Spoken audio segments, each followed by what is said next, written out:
우리 주님께서 십자가를 지시기 전날 밤이었습니다. 제자들을 위해서 다락방에서 길게 그렇게 기도하신 후에 예루살렘 성 밖으로 함께 나가셨습니다. 어두운 밤하늘을 밝게 비치는 보름달의 밝은 빛을 밟으면서 예수님과 그 제자들은 성벽에 따라 난 길을 따라서 기드론 시내가의 그 비탈긴 길로 내려가셨습니다. 기드론 시내는 예루살렘 성하고 그리고 겟세마네 동산 그 사이를 가로지르는 아주 조그만한 그런 시냇물입니다. 예수님께서 이제 그곳으로 가셔서 기드론 시내를 건너시고 반대편 그 서쪽에 있는 비탈진 곳에 있는 겟세마네 동산으로 들어가셨습니다. 이 겟세마네 동산에는 예수님께서 제자들과 자주 가셔서 쉬기도 하시고 기도도 하신 그런 장소였습니다. 예수님께서 기드론 시내를 건너시는 이 모습은 상당히 상징적으로 많은 의미를 포함하고 있습니다. 그날은 유월절 바로 전날 곧 어린 양을 잡는 날이었습니다. 이스라엘에 그리고 온 세계에서 수많은 사람들이 이 예루살렘 성에 와서 그 성전에 이르러서 가지고 온 어린 양들을 잡아서 자기들의 죄, 자기 민족의 죄를 그 위에 얹고 제단 위에 바치는 그런 시간입니다. 그래서 아마 엄청난 양의 양들이 그날 희생이 되었습니다. 여러분, 그 규모는 우리가 생각하는 것보다 훨씬 큽니다. 한 기록에 따르면 그날에 잡은 양의 수가 26만 5천 마리였다. 그래, 그것이 역사적으로 어느 정도 매년 같은 정도가 이렇게 잡히는가, 거기에 대해서는 의문이 있지만은 우리가 생각하는 것보다 훨씬 많은 엄청난 양의 그런 양들이 그날 희생을 당하고 그 피가 흘려지는 날이라는 것입니다. 그 피가 흘려지면 그 피는 하수구를 따라서 흘러서 어디로 가느냐 하니까 바로 이 기드론 시내로 들어가게 되어 있습니다. 그래서 기드론 시내는 하루 종일 검붉은 그 피가 계속 흘러갔고, 그날 밤 보름달 빛에 비추인 그 기드론 시내 물 역시 붉은 빛으로 물들어서 흘러내려가고 있었습니다. 그 다음 날은 우리 예수님의 의로운 피가 역시 그 기드론 시내를 흘러서 그 모든 짐승의 피를 대신하게 될 것입니다. 이 엄청난 사건이 일어나기 전날 밤에 우리 예수님께서 기드론 시내를 건너가신 것입니다. 예수님은 이미 십자가의 길, 고난의 길로 들어서셨습니다. 예수님께서는 당신이 걸어가야 될 그 길, 그것이 얼마나 고통스럽고 힘든 길인지 그것을 특별한 어떤 표현을 하길 원하셨는데, 그것은 당신이 마셔야 될 잔이라는 표현을 썼습니다. 오늘 여기 마지막 절에 보게 되면은 아버지께서 내게 주신 잔을 내가 마시지 아니하겠느냐. 자기가 걸어가야 될 십자가의 길, 고난의 길, 고통의 길, 눈물의 길, 슬픔의 길을 그는 잔이라고 이렇게 표현하고 있습니다. 성경에 보면은 이 잔이라는 것은 대체로 저주의 잔, 슬픔의 잔, 고통의 잔을 많이 의미합니다. 물론 그렇지 않는 것도 있죠. 예를 들면 시편 23편 거기 보게 되면은 주께서 내 원수의 목전에서 내게 상을 베푸시고 또 기름으로 내 머리에 바르셨으니 내 잔이 넘치나이다. 이럴 때 이 잔은 축제의 잔이고 기쁨의 잔이고 상급의 잔이겠죠. 그러나 그 외에 대부분 나오는 것은 뭐냐니까 슬픔과 고난과 눈물의 잔입니다. 이것을 주님께서는 하나님께로부터 받으셨다, 이렇게 표현을 하는 것입니다. 에레미야가 3장 19절에 보면 이런 말씀이 있습니다. 내 고초와 재난 곧 쑥과 담즙을 기억하여 주옵소서. 에레미야 그 자신과 그 백성이 지금 당하는 고통과 눈물과 아픔을 이렇게 고초와 재난 곧 쑥과 담즙이라는 이런 표현을 쓰죠. 여기에 나오는 쑥이라는 건 우리가 먹는 쑥과는 좀 다릅니다. 이건 식용하지 못하는 독초 쑥과에 속한 것입니다. 그러나 이것은 독초에 속한 것으로 엄청나게 씁니다. 여러분, 그런 쑥물, 더 나아가서 쓸개물, 이것이 얼마나 쓰고 그런지 참 인생의 고통, 아픔을 표현하는데 적절한 표현입니다. 지금 예수님께서 걸어가시는 그 길은 바로 아버지께서 주신 그런 잔을 마시는 것이다, 이렇게 표현을 하고 있습니다. 이렇게 엄청난 어려운 일을 그 앞에 두고 계셨기 때문에 다시 말씀드리면은 하나님께서 주시는 이 고통의 쓴 잔을 주님께서는 마셔야 하기 때문에 꼭 그 전에 그분께서 할 일이 있었습니다. 그건 뭐냐 하니까 기도하는 것이었습니다. 이 잔은 기도로 준비하지 않으면 도무지 마실 수 없는 그런 잔입니다. 그래서 주님께서는 그 마지막 순간에 겟세마네 동산으로 들어가셔서 간절히 마지막 시간을 기도로 매달렸습니다. 여러분, 예수님께서 그때 기도 드리신 것을 여러분은 기억하실 것입니다.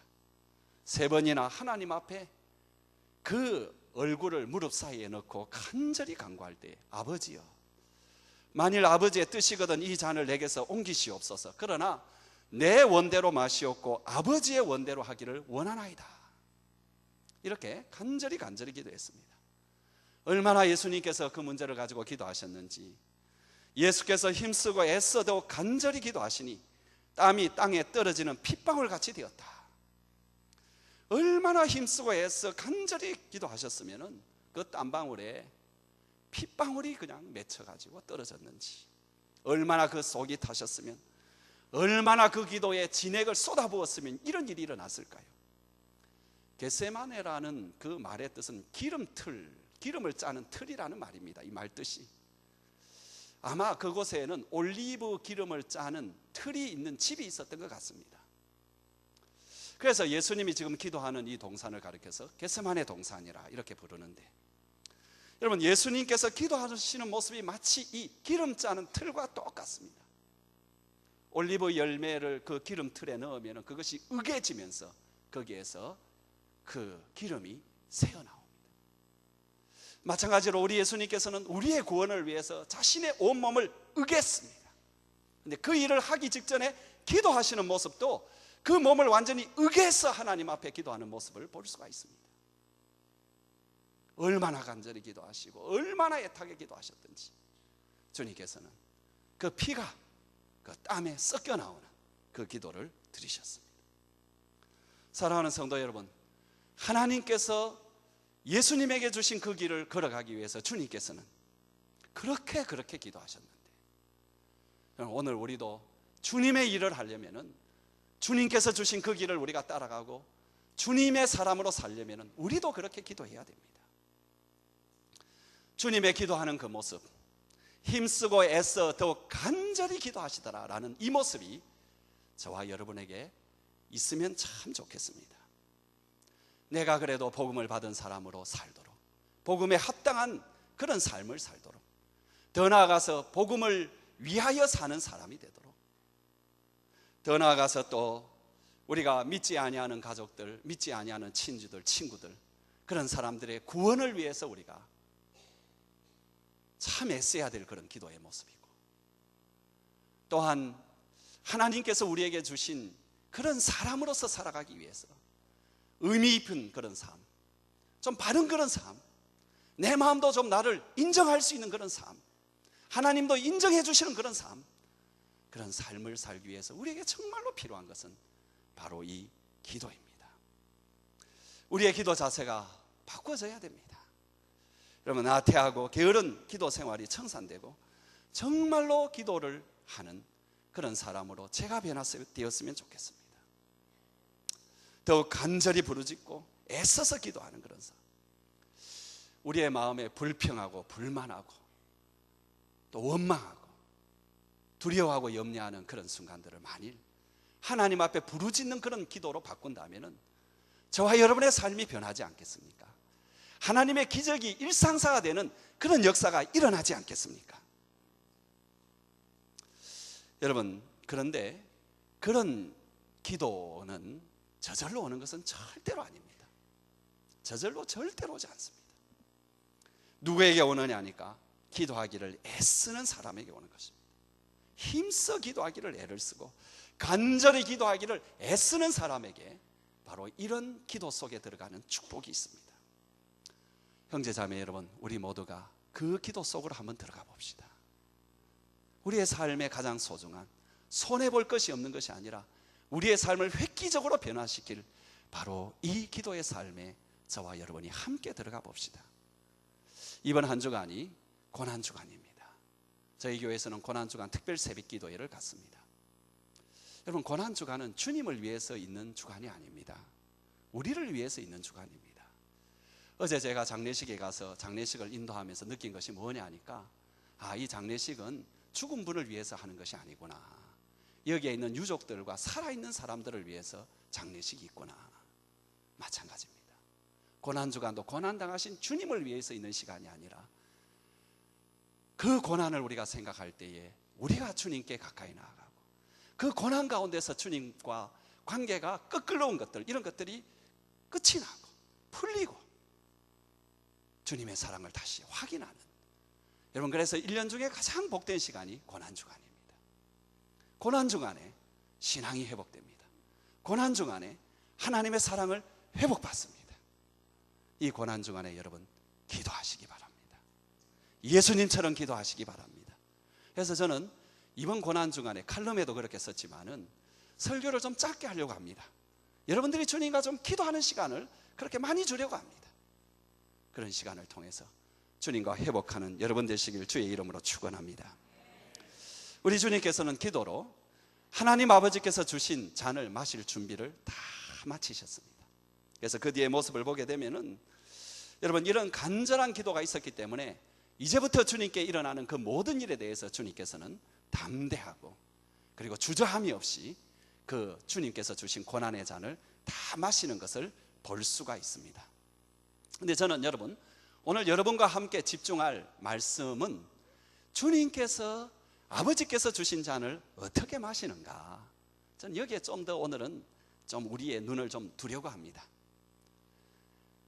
우리 예수님께서, 하나님 아버지께서 당신에게 주신 잔을 어떻게 마셨는가, 이걸 우리가 자세히 살펴보게 되면은, 하나님께서, 예수님께서 우리를 얼마나 사랑하셨는가, 이 사랑의 위대함, 그리고 우리에게 주신 구원이 얼마나 위대한가 하는 이것을 깨달을 수가 있습니다.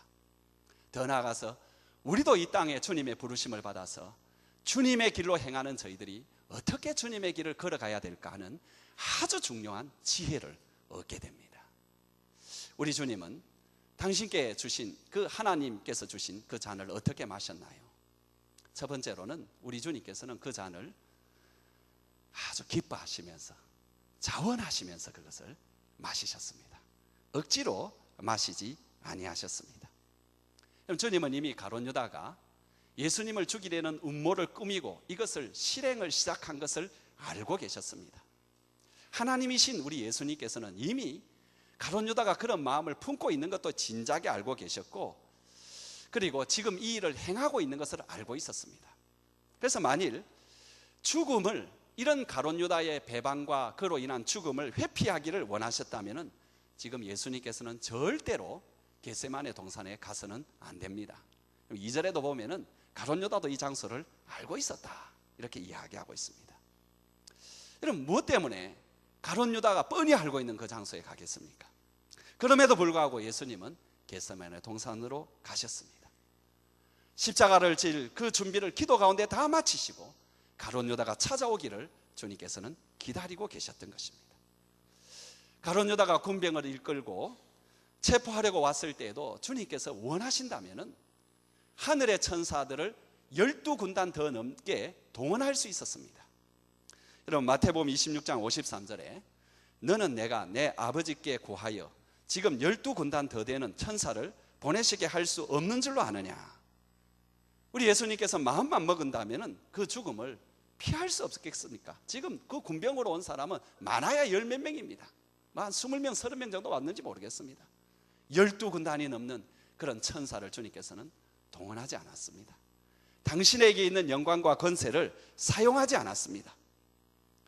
하나님께서 자기에게 명령하신 것이 그 십자가의 죽음이기 때문에, 당신도 우리를 사랑하는 가슴이 너무너무 뜨거웠기 때문에 우리를 살리고자 주님께서는 기꺼이 그 잔을 마시기로 결정을 내리신 것입니다. 여러분, 예수님을 체포한 사람이 누구입니까? 예수님을 죽인 사람이 누구입니까? 가룟 유다입니까?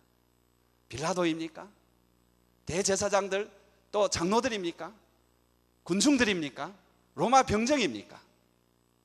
여러 가지 정황으로 봐서는 그들일 수 있습니다만은 성경을 여러분 성경이 쓴 저자의 의도를 통하여 찬찬히 살펴보면, 그리고 그 가운데 있는 주님의 의도를 찬찬히 살펴보면 예수님을 죽인 사람은 그 누구가 아니라 바로 예수님 당신이었습니다. 예수님 앞에 기꺼이 자기 생명을 내놓으시고 우리를 구원하시려고 작정하시기 때문에 스스로 자기를 던져서 그들의 손에 잡히셨고 십자가의 길을 걸어가신 것입니다. 마지막 한 일주일 동안에 우리 예수님이 행하시는 그 모습을 좀 자세히 살펴보면 예수님께서는 당신의 죽음을 하나님의 타이밍에 맞추기 위해서 어떻게 보면 자신의 생명을 단축시킬 수 있는 그런 시도, 위험한 어떤 행동들, 이런 것들이 굉장히 많이 이렇게 과감하게 행동하시는 것을 볼 수가 있습니다. 유월절을 지키기 위해서 어린 양들을 몰고 오는 날이 정해져 있습니다. 바로 그것이 오늘입니다. 종려나무 주일. 그런데 주님께서는 하필 그 날을 택하여서 나귀를 타고 무엇 사람들이 호산나 소리치는 그곳으로 들어오셨습니다. 이것은 여러분, 자기에게 죽음을 부르는 아주 위험한 행동입니다. 예수님께서는 또 성전에 들어가시자마자 유월절 대목을 만나가지고 장사를 신나게 하고 있는 그 모든 장사꾼들을 다 내쫓았습니다. 여러분, 그 장사꾼들은 대제사장의 돈줄이었습니다. 이것으로 인해서 대제사장들은 다 모여가지고 이때부터 예수를 그전에도 죽이길 원했습니다. 그러나 직접적인 모의를 짜기 시작합니다.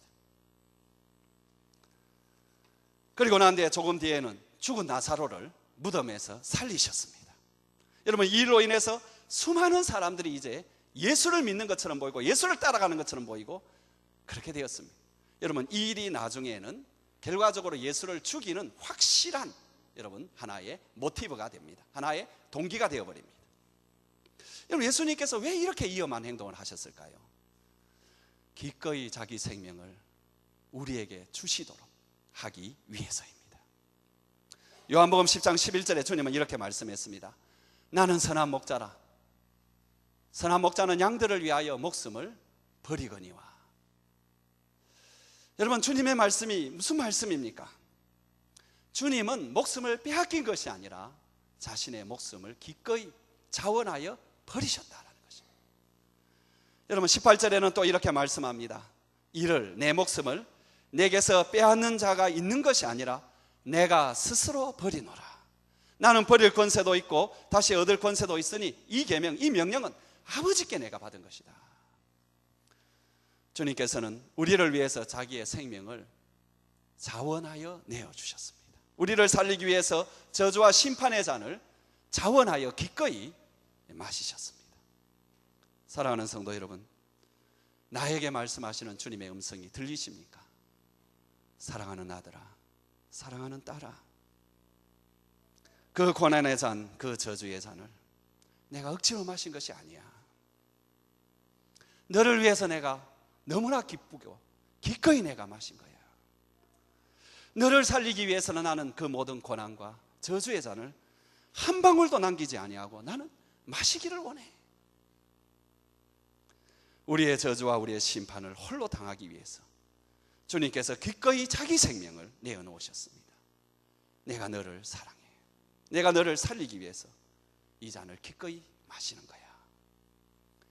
이 주님의 음성을 여러분 들으시기를 바랍니다. 두 번째로 주님께서는 그 고난의 잔을 홀로 마시셨습니다. 하나님께서 세상을 구원하시기 위해서 예수님 외에는 다른 사람을 보내지지 않으셨습니다. 그러므로 예수님 말고는 이 세상의 죄를 씻어내고 그래서 그 모든 것을 위해서 피 흘릴 수 있는 그 어떤 다른 자격자도 없습니다. 저와 여러분의 죄를 담당할 수 있는 어린 양은 오직 한 분 예수님밖에 없습니다. 그래서 성경은 예수님을 일컬어서 하나님의 독생자라고 그렇게 특별히 부르고 있습니다. 하나님이 세상을 이처럼 사랑하사 독생자를 주셨으니 이는 그를 믿는 자마다 멸망치 않고 영생을 얻게 하려 하심이라. 여러분, 독생자 곧 외아들은 하나밖에 없지 둘이 아닙니다. 하나입니다. 오직 그분만이 우리를 대신해서 저주의 잔, 심판의 잔, 형벌의 잔을 다 마실 수가 있는 것입니다. 그 잔은 아무도 나누어 마실 수가 없는 것입니다. 그런데 한때 베드로는 이 잔을 더불어서 마실 수 있다고, 주님과 함께 나누어 마실 수 있다고 생각했던 것 같습니다. 누가복음 22장 23절에 보면은 예수님께서 자기가 이제 십자가를 지셔야 되는 것을 직접적으로 말씀을 하셨을 때에 베드로는 대뜸 이런 말을 합니다. 주여, 내가 주와 함께 오게도, 내가 주와 함께 죽는데도 가기를 각오하였습니다. 쉽게 말하면 이런 말이죠. 주님, 그래도 우리가 제자이고 내가 제자 중에 대표인데 어떻게 주님이 혼자 그 길을 가도록 내버려 두겠습니까? 그 고난의 잔을 혼자 마시도록 내버려 두겠습니까? 저도 따라가겠습니다. 주님이 마시는 그 잔에 나도 동참을 하고 주님이 당하는 그 위험에 나도 좀 참여를 하겠습니다. 베드로는 자기도 그 잔을 좀 거둘 수 있다, 도울 수 있다, 이렇게 생각했던 것 같습니다. 정말 주님이 체포될 당시에는 그런 용기를 내어서 주님을 체포하려는 병사들에게 칼을 들고 휘둘렀습니다. 한 병사가 그 칼에 다쳤죠. 잘 쓰는 어떤 그런 칼잡이였다면은 목이 날아가는 그런 어떤 살인이 저질러졌겠지만, 이 베드로는 원래 그런 사람이 아니기 때문에 이 말고라는 사람의 귀만 잘려졌습니다. 여러분, 칼을 잘 쓰지도 못하는 이 사람, 그래서 죽을지도 모르는 이런 일을 한 서툰 짓, 이런 일을 한 이유가 무엇입니까? 예수님이 혼자 잡혀가는 것, 이걸 내버려 둬서 되겠는가? 나라도 여기에서 뭔가 해야 되지 않겠는가? 이렇게 생각에 충동적으로 그런 행동을 했습니다. 그러나 그도 별 수 없이 주님을 버렸습니다. 그것도 어린 여종 앞에서, 그것도 저주까지 섞어가면서, 그것도 3번이나 철두철미하게 부인했습니다. 고난의 길을 걸어가신 주님을 그는 내팽개치고 말았습니다. 그럼 베드로의 이런 모습을 통해서 우리가 깨달을 수 있는 것은 그 사실 하나는, 주님의 고난의 잔은 주님만이 마실 수 있다는 것입니다. 베드로의 가슴에 주를 향한 사랑이 없었던 것이 아닙니다. 베드로의 마음에 주님과 같이 그 잔을 마시고 그 위험을 나누겠다는 그 의도가 없었던 것이 아닙니다. 그는 위험도 불사하고 주님이 당하는 그 옆자리까지 가서 앉았습니다. 그러나 그 잔은 마실 수가 없었습니다. 그것은 예수님만이 마시는 잔이었기 때문에 그렇습니다. 나중에는 하나님마저도 그 얼굴을 돌리시고 말았습니다. 그 잔은 하나님 아버지 자신도 마시지 아니하는, 오직 예수님만이 마시는 저주의 잔이고 심판의 잔이기 때문에 그렇습니다. 요한이 본 환상 가운데에서 모든 민족들 가운데서 나온 사람들이 여러분 크게 찬송하는 내용이 뭐냐 하니까, 구원하심이 보좌에 앉으신 우리 하나님과 어린 양께 있도다. 구원하심이 어린 양께 있다. 오직 예수님만이 우리의 구원자이십니다. 그러므로 그분만이 우리의 죽음의 잔을 홀로 마실 수 있고 홀로 마시는 분이십니다. 여러분, 이것을 아시기 바랍니다. 여러분, 이것을 아시기 바랍니다. 여러분, 이것을 깨달으시기 바랍니다. 여러분, 이것을 믿으시기 바랍니다. 주님께서는 지금 나에게 이렇게 말씀합니다. 사랑하는 아들아, 사랑하는 딸아, 이 잔은 나 홀로 마셔야 돼. 내가 거들려고 해서는 안 돼. 나는 너의 죄가 용서받을 수 있다면 이 잔을 나는 홀로 기꺼이 마시고 즐겁게 마시고 감당할 거야. 나는 거기에 만족해. 마지막으로 여러분, 예수님은 억울함에도 불구하고 그 잔을 마시셨습니다. 예수님께서 한밤중에 안나스라 하는 대제사장 집으로 끌려갔는데, 이 안나스라는 사람은 진짜 악질입니다. 이 사람은. 여러분, 이 사람은 참 이스라엘에게 있어서는 매국노나 다름이 없는 사람인데, 그 당시에 이스라엘 나라는 로마의 속국이었죠. 근데 이 사람은 이스라엘 민족을 살짝 등에 업고 뇌물과 압으로 대제사장직을 로마 당국에 산 사람입니다. 그리고 9년 동안 이 사람은 그 대제사장을 하면서 자기 아들 4명 사위 1명까지도 다 대제사장으로 만들었습니다. 그러면서 이 사람은 성전에서 사람들로 하여금 장사를 하게 함으로써 엄청난 그 가운데 폭리를 자기가 취하였습니다. 축제를 하였습니다. 그러다가 어쩐 일인지 황제의 눈밖에 나가지고 지금 상태는 면직이 되고요. 지금은 뭐 그에게는 다행이죠. 그의 사위인 이 가야바가 대제사장 자리에 앉아 있는 상황입니다. 안나스는 자신이 면직이 된 그런 대제사장임에도 불구하고 예수를 자기가 사적으로 체포를 해서 자기 집으로 끌어오게 했습니다. 여러분, 그렇게 할 만한 권리가 이 사람에게는 없습니다. 그것도 여러분, 밤중에 어떤 사람을 체포하고 신문한다라는 것은 있을 수가 없는데, 그래서 이것은 여러분 불법 청문회이고 유대나라 법에 의하면 불법이고 로마 법에 의해서도 불법입니다. 그 자체가 불법적인 청문회이니까 일이 제대로 진행될 리가 없죠. 우리 예수님께서도 이 청문회가 불법적인 것을 잘 알고 계셨기 때문에 묵비권을 행사했습니다. 한마디도 말씀을 하지 않았습니다. 그래서 이 안나스는 어쩔 수 없이 예수님을 자기 사위 되는 현직 대제사장 가야바에게로 호송을 시켰습니다. 예수님이 끌려오자 아직 새벽녘이었지만은 이 가야바는 산헤드린 공회를 정식으로 소집했습니다. 이 가야바와 산헤드린 공의회는 합법적인 재판부가 될 수 있습니다. 71명의 대제사장, 서기관, 장로들이 모여가지고 이 재판을 주관합니다. 날짜가 언제냐? 정확합니다. 여러분, AD 30년 4월 5일입니다. 그날은 음력으로 따지면 보름날입니다. 드디어 재판이 시작이 되었습니다. 그런데 문제는 재판이 시작되었을 때의 새벽녘이었다라는 것입니다. 유대나라는 탈무드라는 훌륭한 법전이 있는데 그 가운데는 여러분 법에 관한 재판 절차가 아주 잘 되어 있는, 로마법도 그렇지만은 여기에도 잘 되어 있는 그런 법전입니다. 그리고 이 법전에는 인권을 전적으로 존중하는 정신이 밑바닥에 깔려 있습니다. 이 법전에 따르면은 재판을 여러분 해가 뜨고 난 뒤에 열어야 됩니다. 그리고 해가 지고 난 뒤에는 속개가 되면 안 되고 연장이 되면 안 됩니다. 그런데 예수님이 지금 신문당하는 것은 새벽에. 여러분, 그래서 이 재판은, 재판하는 사람은 합법적인 재판원들이지만은 진행하는 재판은 불법적인 재판이라 말할 수 있습니다. 더욱이 여러분, 유대나라에서 혐의자를 기소하느냐 혹은 형을 주느냐 하는 것은 전적으로 증인에게 달려 있습니다. 증인 두 사람만이 정확하게 나오면은 그 혐의자는 빠져나갈 수가 없습니다. 그래서 증인이 재판을 좌우하게 됩니다.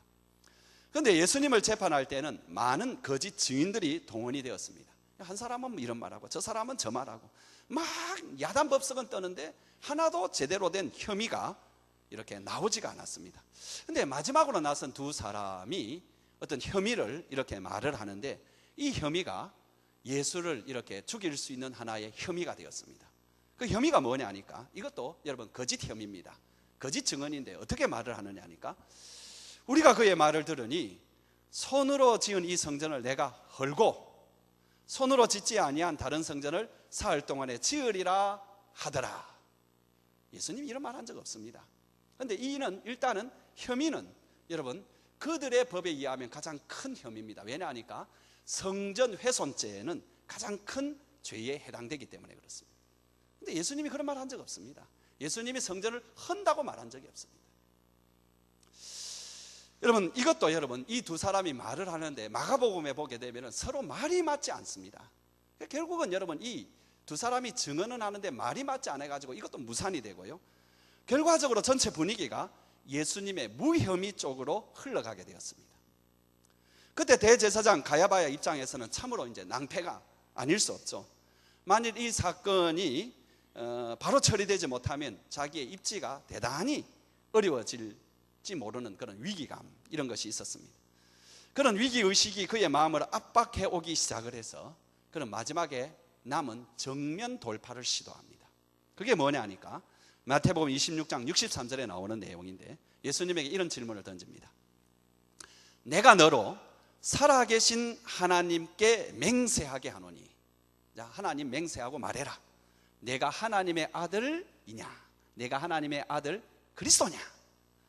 여러분, 주님이 받으신 이 질문은 이제는 진리에 관한 질문입니다. 그래서 주님께서는 이 대답을 어떻게 하면은 자기가 어떻게 될 것을 뻔히 아시면서도 진리에 대하여 진리로 증언을 합니다. 여러분, 그래서 마태복음 26장 바로 그 뒷절 64절에 보면 이렇게 말합니다. 예수께서 이르시되 내가 말하였느니라.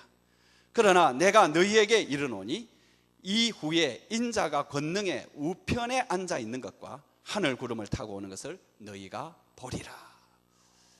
예수님께서 세 가지 증언을 지금 하시죠. 하나는 내가 말한 대로 내가 그리스도다. 두 번째로는 너희가 나를 죽이게 했으나 나는 부활하여 하나님 우편에 앉을 것이다.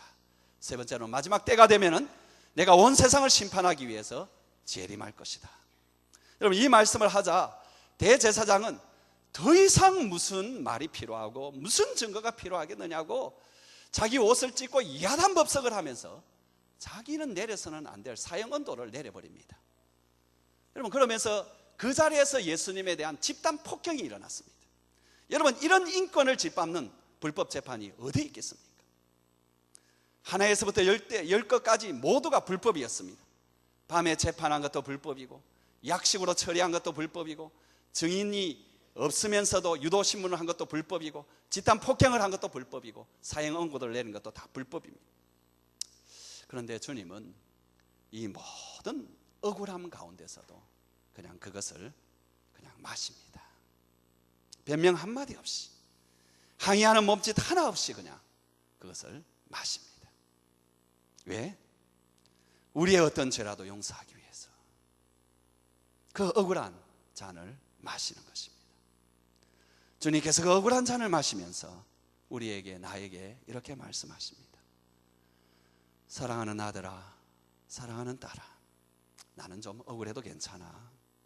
내가 하나님 나라에서 축복을 누릴 수 있다면 나는 얼마든지 무엇이든지 나는 참을 수가 있어. 내가 이렇게 억울하게 당하기 때문에 너는 내 십자가의 아래에서 어떤 죄라도, 어떤 문제라도, 어떤 부족이라도 다 내려놓을 수가 있지 않니? 그리고 평안을 얻을 수가 있어. 내가 이렇게 다 당하기 때문이야. 그렇습니다. 주님께서는 내 모든 죄, 내 모든 부족, 내 모든 약점, 내 모든 문제까지 다 해결해 주시도록 억울한 고난을 다 감당해 주셨습니다. 사랑하는 형제자매 여러분, 주님이 이렇게 고난의 잔을, 아버지 주신 잔을 마신 것이 감사하게도 저와 여러분에게는 구원의 잔이 되었습니다. 앞에 우리가 불렀던 그 찬송가, 이 세상의 모든 죄를, 여러분 이 찬송가 가사를 보게 되면 얼마나 예수의 고난이 나에게 사랑이 되고 나에게 기회가 되고 나를 구원하는가, 이것을 깊이 있게 이렇게 보여주고 있는 것 같습니다. 주님은 그 큰 고난을 기꺼이 자원하여 당해 주셨습니다. 그만큼이나 우리를 사랑했다라는 증거입니다. 우리는 그 사랑이 있었기 때문에 구원의 자리에 들어오게 되었습니다. 그 사랑이 있었기 때문에 우리를 더 이상 이 구원의 자리에서 끊을 것이 세상에 없습니다. 이 사랑 받아들이고 붙잡고 누리시길 바랍니다. 주님께서는 그 큰 고난을 혼자서 감당해 주셨습니다. 그만큼이나 우리를 구원하실 수 있는 능력이 그에게 있으십니다. 구원의 능력이 그에게 있기 때문에 저와 여러분이 구원을 받을 수 있는 것입니다. 그분이 다 이루셨기 때문에, 그리고 우리에게 단지 나에게 나오라고 말씀하셨기 때문에 우리는 그에게 나아가게 됐습니다. 그에게 나아가는 자를 그분께서는 한 사람도 놓치지 아니하시고 구원하실 것입니다. 그 능력의 손에 붙들려서 사시기를 바랍니다. 주님께서는 그 고난을 억울함에도 당해주셨습니다. 그만큼이나 우리의 많은 죄, 많은 약점들, 엄청난 죄들, 엄청난 부족들, 이런 것까지 주님께서는 다 감당해 주십니다. 이것만은 내가 주님께 용서받지 못할 거야. 이 죄만큼은, 누구도 알 수 없는 이 죄만큼은 나는 용서받지 못할 거야. 우리는 그렇게 생각할지 모르지만 주님은 그런 죄까지, 그런 약점까지 다 담당하시려고 그렇게 불법적이고 그렇게 억울한 고난까지, 말도 안 되는 고난까지 다 받으셨습니다. 그러니 우리가 그 사랑을 의지합시다. 그 사랑에 우리를 맡깁시다. 그리고 어떻게 우리 주님께서 이렇게 고난 받으시는 이 모습은 우리가 이제 어떻게 주님의 사람으로 살아가야 되는지, 특별히 주님께 받은 바 사명자로 살아가야 되는지를 잘 보여줍니다. 우리가 이 땅에 살아갈 때 어떻게 살아가야 될까요? 어떻게 주님 맡기신 일을 감당하며 살아가야 될까요? 첫 번째로는 기꺼이 하셔야 됩니다. 억지로 하지 마시고요. 하나님 사랑하는 마음으로, 하나님 주신 교회를 사랑하는 마음으로 기꺼이 하셔야 됩니다. 두 번째로는 홀로 해야 됩니다. 협조하지 말라, 협동하지 말라는 것이 아니라 어려움과 손해와 고난 등이 올 때에는 다른 사람한테 떠넘기지 말고 원망하지 말고 주님이 나에게 주신 것이구나 이렇게 생각하고 그것을 감당하셔야 됩니다. 세 번째로는 억울해도 감당하셔야 됩니다. 아마 이것이 가장 견디기 힘들 것입니다. 억울하니까 못하겠다. 그런데 여러분, 주님의 십자가를 지는 것은 억울함을 통해서만 완성이 됩니다. 이것을 넘어서셔야 됩니다. 억울함을 통하지 않으면 그 사람은 예수의 십자가에 아직 맛을 모르는 사람이에요. 마지막으로 있습니다. 기도로 준비하셔야 됩니다. 말처럼 쉽지가 않습니다. 그래서 우리는 내 자신을 하나님 앞에 꺾는 이런 기도가 필요합니다. 힘써서 애써도 간절히 기도가 있을 때에 우리가 이 길을 걸어갈 수가 있습니다. 기도가 아니면 이런 종류의 삶은 나오지 않습니다. 이제 우리 침묵으로 좀 기도하기를 원합니다.